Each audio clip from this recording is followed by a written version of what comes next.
Gita. Okay, dito naman, Igan, abot hanggang Mindanao ang kauna-unahang UH Almusal Festival. Kamustahin naman natin ang selebrasyon sa isla ng Samal sa Davao del Norte. May live report si Dottie Ibanez ng GMA Davao. Dottie? Yes, Rhea, hindi pa man opisyal na idineklara ang pagpasok ng tag-init o summer, sigurado marami na ang naghahanda para sa isang fun vacation.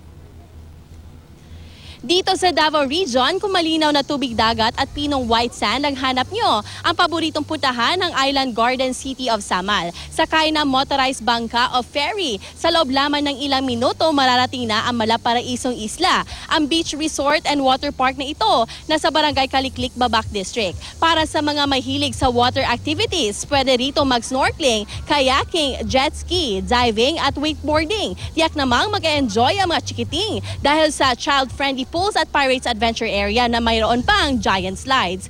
Kung gutom na, may mga restaurant din naghahain ng masasarap na pagkain at preskong seafoods. At kung nais nyo naman mag-chill, mayroon ding cafe at bar.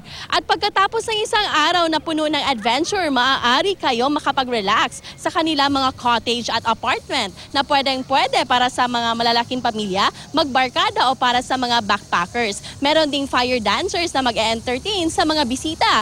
Preskong simoy ng hangin at magagandang tanawin na sinamahan pa ng samot-saring adventures. Tiyak na magiging masaya at memorable ang summer ng buong pamilya. At yan muna ang latest mula rito sa isla ng Samal. Balik sa iyo, Rhea. Ay, sarap naman pumunta dyan. Dottie Ibanez ng GMA Davao. See you soon.